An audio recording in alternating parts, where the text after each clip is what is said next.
Alright, what's going on today, YouTube? Welcome back to your favorite cyclist YouTube channel. This week, we're talking about chain lubricants and which one might be the best choice for you. But before we get started with today's video, if you are new to my channel, make sure you head down below, hit that subscribe button for me. If you already are subscribed, make sure that little bell icon right next to that is checked off. That way you get notified every time I upload. That way you're not missing this awesome cycling content we got on this channel. So today we were talking about chain loops. This is something a bunch of you have requested, is to talk about chain loops, starting at the most basic and affordable ones and moving up in scale from there. So first off, chain lubricant. Should you use it? Yes, you need to use some kind of chain lubricant on your chain, otherwise you're going to wear down your whole drivetrain. So your cassette, your chain rings, and your chain are all going to wear down incredibly fast. You're going to have a lot of squeaking, a lot of bad noises. You don't want that at all, so you need to use some sort of chain lube on there. Now people are going to argue about how often you should lube your chain up. I normally do it about once a week during the peak riding season when I'm really riding my bikes a lot. I'll do it about once a week. I'll lube up my chain, clean it up, and get it all set to go for the next week. During the off season, I might go up to a month between lubing my chain, just because I'm not riding my bike as much as I was before, and I'm not putting as many miles on that, so it doesn't need to be done as much. So it's going to depend on you and the type of riding and the amount of riding you do yourself. So let's go ahead and take a look at some of the chain loops I got here for you today. So number one, if you're looking for the most basic thing you can find that's going to work for all sorts of stuff, and you may even have it in your garage right now. So this is the 3-in-1 multi-purpose oil. They come in smaller containers than this. It's a long-lasting oil that pretty much lubricates, prevents rust, and it cleans. So it pretty much does everything in there. And this is a very, very inexpensive version of oil, and it works for multiple things in your house. It's not just for your bikes. I use this when I have a bike chain that has been sitting for a long time. I need it to loosen up a little bit myself. This works really well because it soaks into that and helps loosen everything up and lubricate everything very well from that pretty much frozen state. However, this is not best for mountain biking. The reason is this stays very sticky. With that being the case, when you go mountain biking, you're getting dirt and your chain's gonna get dirty, and ultimately it's not gonna be effective. It's just gonna get dirty, and you have to clean it, and it's not gonna last that long. However, if you're looking for something that's gonna work and revive a chain for you back to a similar to like new feel, this stuff's gonna be the way to go, and by far the cheapest thing on my list. Next up, we're gonna talk about a spray lubricant here. So this is the Blaster Pro Grade Multi-Purpose Lubricant. This is a spray can, so as you can tell, if I pop the lid off, this pretty much has a spray nozzle like a spray paint can. What's the deal with this guy? So this one says it reduces friction and wear, enhances performance, protects surfaces. So similar things to that. I do not like spray lubricant, and the reason is because it gets everywhere. It's hard to focus in a spray lubricant versus a drop lubricant. Something you can drip onto your chain. This kind of sprays everywhere. So that means it's very possible to get it on your brakes. If you get it on your rotors, your brakes are gonna be shot. If you get it on your rim, your brake pads are gonna get contaminated. So it's kind of tough to use this stuff and use a spray effectively without getting it everywhere and without making a huge mess.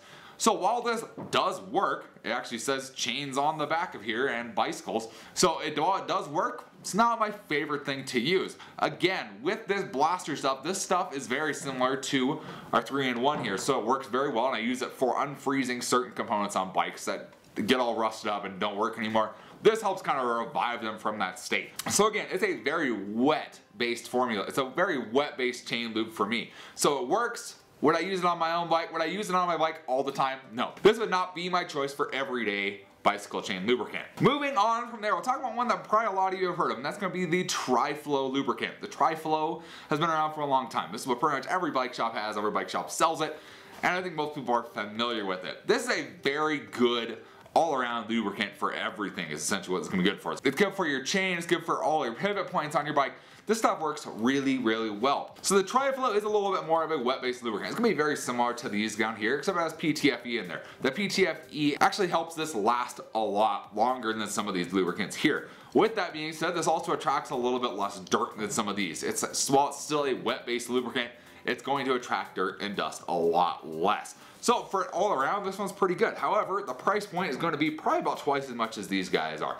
Tri-Flow is expensive, and as you can tell, that's a very small bottle. I think this one was like $7, this was like $5. So, you know, you kind of play the game there on what you want to do and how much you want to use that. But Tri-Flow is always a great option. It's something I try and keep on my shelf all the time because it's great use for pretty much anything bikes. This will work on perfectly fine. Next up, we're going to talk about my favorite kind of what I use on my bikes here in Nevada. So I use this. This is the White Lightning Easy Lube. This is pretty much a wax-based lubricant.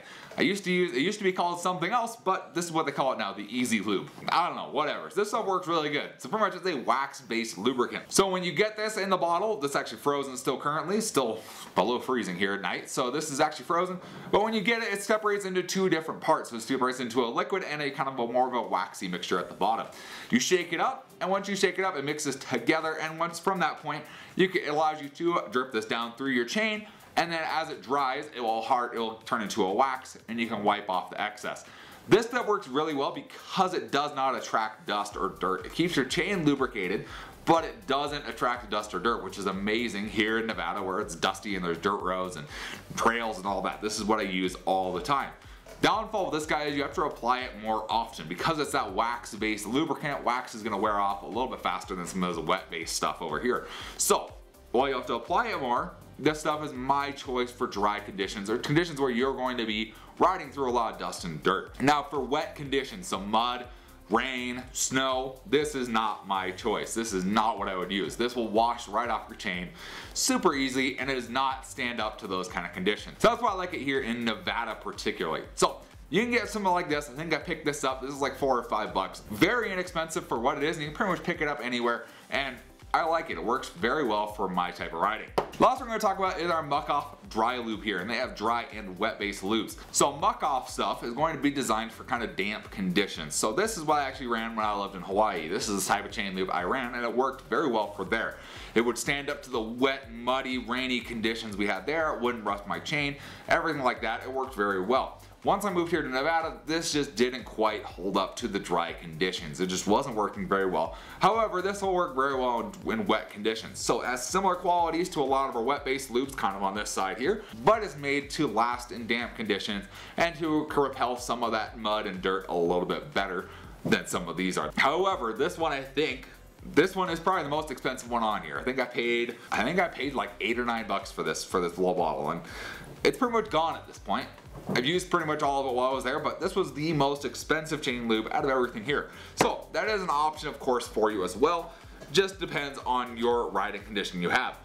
So as you can tell, there's a lot of different chain lube options out there that you can pick from and use for your bike. And yeah, it does get confusing sometimes with how many there are and which one should be the best to use. I will say there's a couple things you should not use. The first one's going to be straight WD-40. That is not a chain lubricant at all. That's going to actually push out all the chain lube that's in there. It's going to be more of a cleaning solution more than a chain lube. Do not use the straight WD-40 on your chain. Now WD-40 does have their specialist line now, which has a chain lubricant version of their WD-40. That one will work. I'm talking the straight blue WD-40 can you have sitting in your garage. Do not use that. That's not going to be good for your chain and your drivetrain. That is not going to be a chain lubricant. That's why that one's not here. I have WD-40, but I do not use it on my bike. So there are better options than that. Use something like these. Like I said, you have stuff from the very basic, the 3-in-1 oil down here, all the way up to more specific stuff like our White Lightning or our Muck Off that you can get for a little bit more if you want a little bit better protection and better quality lubricant for your bike. So hopefully this is able to help you guys out. Hopefully it helps you be able to understand your chain lubes a little bit better. And hopefully this makes your decision making a little bit easier when you're looking for chain lubes to get for your own bike. Of course, everything I have here is going to have linked in the description down below so you can check it out for yourself, pick some up for yourself so you can get on riding. If you did enjoy the video, or at least found it entertaining, give me a big thumbs up. Appreciate the support. Any comments or questions, let me know down in the comment section below. Love chatting with you guys, love answering questions you guys have, and we'll see you in the next video. Thanks for watching today.